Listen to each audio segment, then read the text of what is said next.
Arithmetic progression. Arithmetic progression को short form में AP बोलते हैं। एपी, एपी का मतलब क्या होता है पहले वो समझो। एपी, एपी होता है एक सीक्वेंस होता है। एपी एक सीक्वेंस होता है, तो उसका डेफिनेशन क्या हो जाएगा? Sequence, the sequence which contain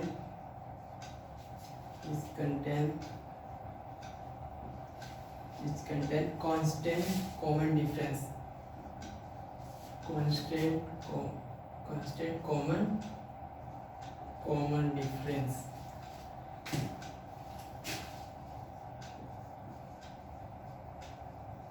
अभी एपी क्या होता है?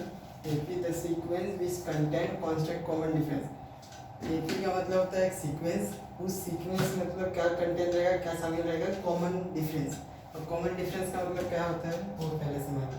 कॉमन डिफरेंस, तो कॉमन डिफरेंस को डी भी बोलते हैं, डी। तो अभी समझ लो कि एक सीक्वेंस है,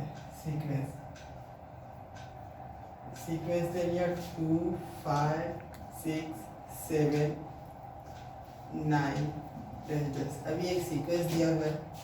अभी इस सीक्वेंस में इधर पहला नंबर का 2 है, दूसरा नंबर 5 है, तो ये दोनों में कितने का डिफरेंस है? 3 का। ये दोनों में 3 का डिफरेंस है, 3 नंबर का डिफरेंस। ये दोनों में कितने का डिफरेंस है? 1 नंबर का। इसमें 1, इसमें 2। तो इसमें सबका कॉमन डिफरेंस, जो डिफरेंस आ रहा है अलग आ रहा है, तो कॉमन डिफरेंस नहीं हुआ बट डिफरेंस हुआ। इसमें 3 होगा, 1 होगा, 2 होगा, 3 होगा, सबका सेम नहीं आया, मतलब वो कॉमन डिफरेंस नहीं है, तो ये एपी नहीं होगा। तो इसको क्या लिखेंगे? This is not AP, this is not AP. क्योंकि एपी क्यों नहीं है? कि कॉमन डिफरेंस, एक कॉमन डिफरेंस जो है उसका सबका क्या आना चाहिए? कांस्टेंट। कांस्टेंट का मतलब क्या होता है? सेम होता है। तो सबका सेम आएगा तभी जाकर वो एपी रहेगा, तब जाकर वो आगे सॉल्व होगा। अगर ये कॉमन डिफरेंस सेम नहीं आया तो मतलब एपी है ही नहीं है, और एपी है नहीं तो सम वहाँ पर खत्म हो गया, आगे सॉल्व करने की जरूरत नहीं होगा। इसके बाद दूसरा सीक्वेंस, अभी इस सीक्वेंस देखो 2 4 6 8 जैसे। तो अभी इस चीज में देखो, इसमें क्या है? इसमें फर्स्ट और सेकेंड टर्म में देखो, ये दोनों में कितने का डिफरेंस है? 4 में से अगर 2 गया तो 2 बचेगा, तो इसमें 2 का डिफरेंस है। ये दोनों में कितने का डिफरेंस है? 6 में से अगर 4 गया तो कितना? 2 बचेगा, इसमें भी 2 का डिफरेंस है। इसमें 8 में 6 गया, इसमें भी 2 का डिफरेंस है। तो इसमें कॉमन डिफरेंस क्या आ जाएगा? कांस्टेंट है। इसमें कॉमन डिफरेंस क्या आ जाएगा? कांस्टेंट, मतलब सेम है। जो उसका कॉमन डिफरेंस रहेगा जब सेम रहेगा तो क्या होगा? वो एपी होगा। तो दिस इज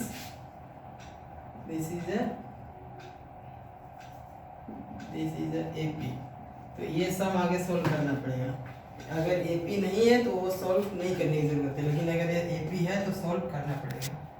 तो अभी कॉमन डिफरेंस सबसे पहले इम्पोर्टेंट। तो अभी एक और सीक्वेंस से समझेंगे। देखो 1 2 3 4 यस। अब इसमें कॉमन डिफरेंस कितना आएगा? इसमें 1 आएगा, इसमें भी 1, इसमें भी 1। तो ये क्या आ जाएगा? एपी। एपी क्या रहेगा? This is a AP. तो ये सब अरिथमेटिक प्रोग्रेशन है। तो अरिथमेटिक प्रोग्रेशन मतलब क्या? वो एक सीक्वेंस है जिस सीक्वेंस में कांस्टेंट कॉमन डिफरेंस होना चाहिए। कॉमन डिफरेंस जो रहेगा वो क्या होना चाहिए? कांस्टेंट होना चाहिए, मतलब सेम होना चाहिए सभी में। तो उसके एग्जांपल लिखा सीक्वेंस। अभी इसमें सीक्वेंस में ये कि जो लिया हुआ है सब में अलग अलग आया हुआ है, मतलब कांस्टेंट जो है वो नहीं है, तो इसलिए वो एपी नहीं होगा। और ये दोनों एग्जांपल में वो दोनों कांस्टेंट है, इसमें 2 2, तो इसलिए वो क्या हो जाएगा? एपी। और इसमें सब में 1 है, इसलिए वो क्या रहेगा? ये भी एपी रहेगा। तो ये सब आगे सॉल्व हो सकती है जो जिसमें कांस्टेंट है। अभी तो इसके अलावा आप कांस्टेंट का पहले फॉर्मूला देख लेते हैं।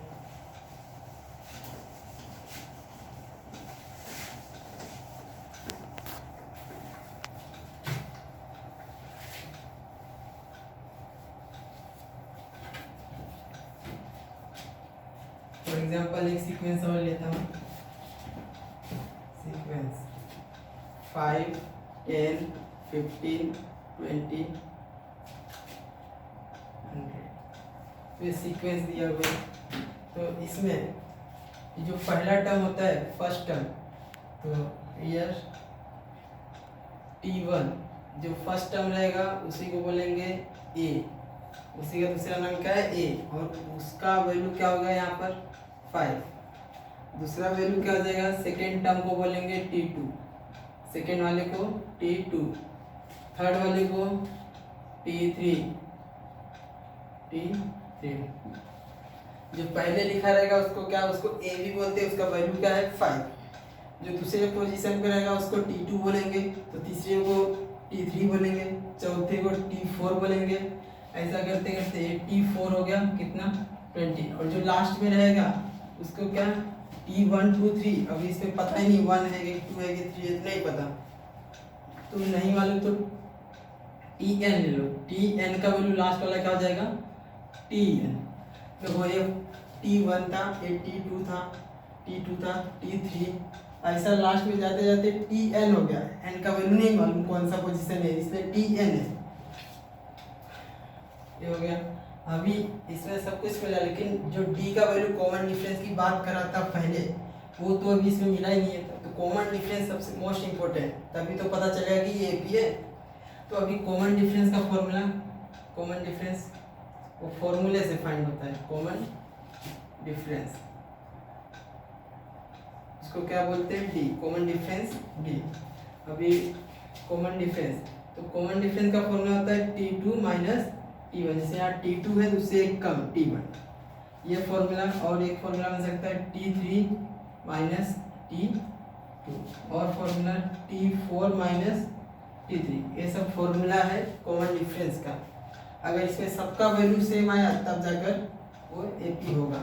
अगर फॉर एग्जांपल यहाँ पर सॉल्व करना चाहे तो T2 का वैल्यू कितना है 10 है, T1 का वैल्यू कितना है 5 है, इधर लिखिए।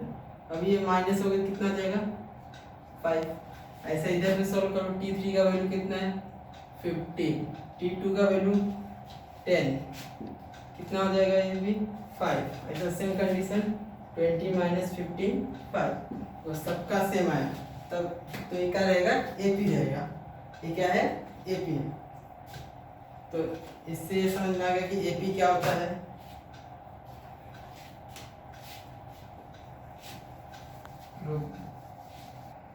फॉर्मूला, इसका फॉर्मूला देख लेते हैं। Tn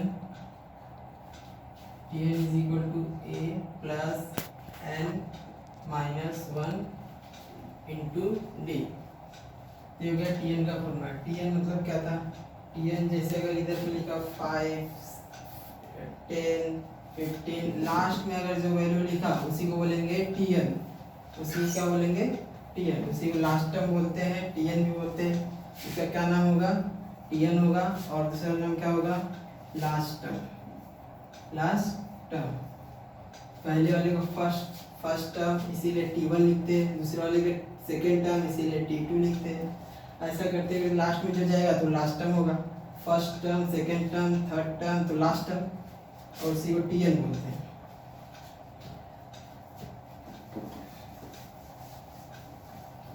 अभी ये Tn का फॉर्मूला हो गया। उसके बाद Sn n upon 2 bracket 2a plus n minus 1 d, ये हो गया Sn का फॉर्मूला। अभी एक और Sn का फॉर्मूला है, Sn is equal to n upon 2 T1 plus Tn, ये हो गया फॉर्मूला Tn और Sn। तो अभी इधर Tn और Sn का दो फॉर्मूला, इसमें कंफ्यूज होते हैं लोग कि Sn कब लगेगा और Tn कब लगेगा।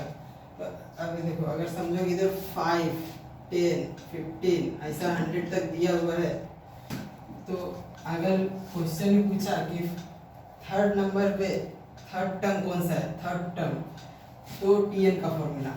अगर बोला लास्ट टर्म कौन सा है तो Tn का फॉर्मूला, मतलब टर्म बोल रहा हूँ मैं, टर्म क्या है ये टर्म, टर्म का पहला वर्ड क्या है T है, T4 टर्म, T4 Tn, तो टर्म और Tn, तो इसमें क्या आ जाएगा टर्म। अगर टर्म दिखेगा, अगर क्वेश्चन में अगर पूछा how many term fifth term पे क्या होगा, थर्ड टर्म पे क्या होगा, 10th टर्म पे क्या होगा, तो इसमें टर्म आता है तो Tn का formula T for term, T for Tn। अगर हमें पूछा कि what is the sum of the last 15 term, अभी सम ऑफ बोला सम, इसमें अगर लिख दिया सम तो इधर आ गया s, तो s बोला मतलब इधर पूरा प्लस करके बताने का, सम मतलब क्या होता है एडिशन, तो सबको प्लस करके बताने का कि कितना होगा, तो s for sum, s for sn, तो एक इसके लिए हो जाएगा सम के लिए, देखो s और s, इसमें t तो t कंफ्यूज नहीं, जैसे टर्म पूछता है तो tn का फॉर्मूला लगना चाहिए और सम पूछता है तो sn का फॉर्मूला ऐसा। अभी इसके बाद अभी फॉर्मूला खत्म हो गया, एपी क्या होता है वो समझ में आ गया रहेगा। अब इसके बाद प्रैक्टिस से स्टार्ट करते हैं डायरेक्ट।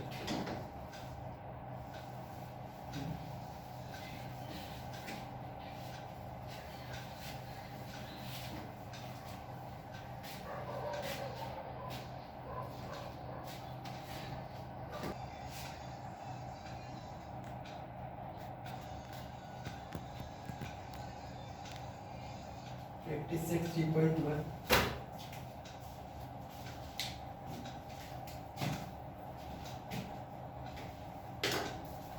पहला क्वेश्चन क्या दिया है देखिए,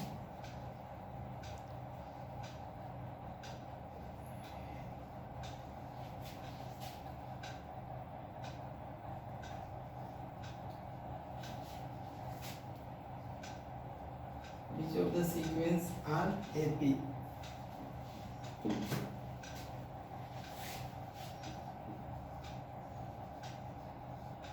if they are AP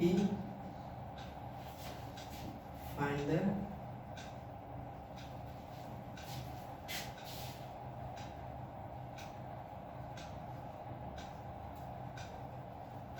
common difference, common difference को D लिखते हैं D। तो which of the following, which of the sequence are AP, मतलब सीक्वेंस दिया रहेगा उसमें से बताना है कि कौन सा AP है, और AP है जब अगर समझो कि अगर AP है तो उसका कॉमन डिफरेंस क्या होगा वो बताने का है। तो सीक्वेंस लिखता हूँ पहले 2 4 6 8, अभी ये सीक्वेंस दिया हुआ है तो अभी ये बताओ कि AP है कि नहीं है, तो सबसे पहले क्या करूँ 2 4 6 8, अब तुमको इसमें क्या समझ आ रहा है, 4 में से अगर 2 जाएगा तो क्या हो जाएगा 2 बचेगा, 6 में से 4 जाएगा तो 2 बचेगा, 8 में से 6 जाएगा तो 2 बचेगा, तो इसमें कॉमन डिफरेंस जो आ रहा है वो सब में क्या है 2 है, तो सब में 2 कॉमन डिफरेंस है मतलब क्या है AP है। तो कॉमन डिफरेंस क्या लिखो सबसे पहले इधर here T1 is equal to, पहला टर्म क्या हो जाएगा 2, सेकेंड वाला T2 होएगा उसका वैल्यू है 4, थर्ड T3 6 हो गया उसका, T4 8। अभी कॉमन डिफरेंस फाइंड करने का है, तो common difference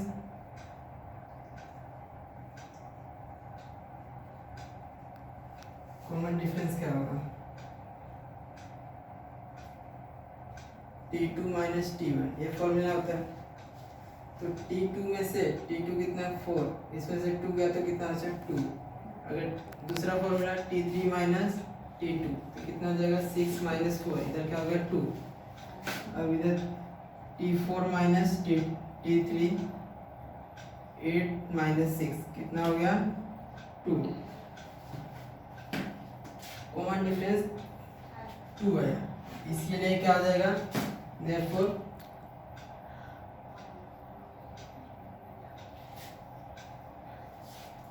common difference is constant, common difference is constant, जब ये कांस्टेंट है तो क्या आ जाएगा देयरफॉर गिवन सीक्वेंस, जब ये कॉमन डिफरेंस कांस्टेंट है तो सीक्वेंस क्या रहेगा given sequence is an AP, वो AP में हो जाएगा, जब कॉमन डिफरेंस अभी सेम आया तो क्या हो जाएगा उसका सीक्वेंस किस में रहेगा AP में रहेगा।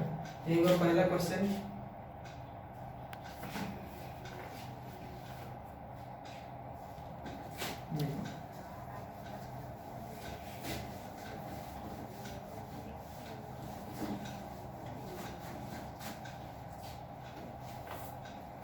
दूसरा क्वेश्चन देखो 2 5 2 3 7 by 3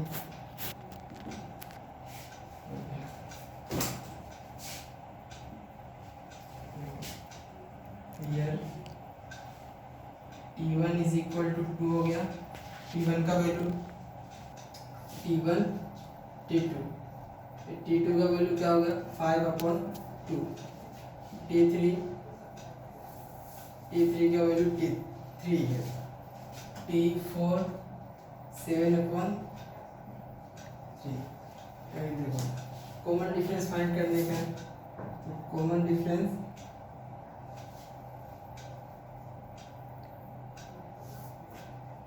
फॉर्मूला क्या होता है t2 minus t1। Formula t2 क्या है 5/2 उसमें से t1 माइनस कर दो ये माइनस किया डेरिवेटिव सेम करो क्रॉस मल्टीप्लाई 5 1 जा 5 2 2 जा 4 2 1 जा 2 कितना हो गया 1/2 तो ये हो गया कॉमन डिफरेंस।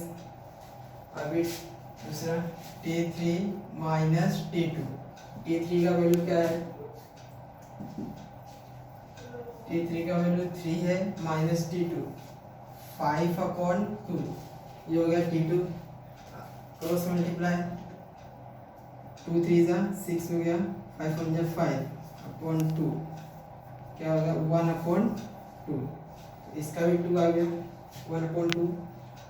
अभी t4 माइनस t3 t4 का वैल्यू क्या है 7/3 माइनस 3 क्रॉस मल्टीप्लाई 7/3 ये 3 3 जा कितना हो जाएगा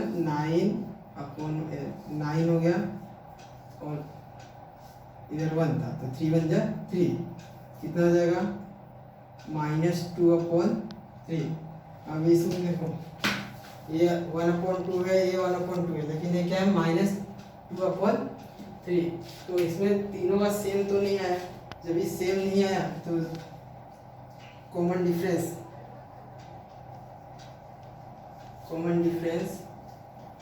is not constant common difference not constant therefore given sequence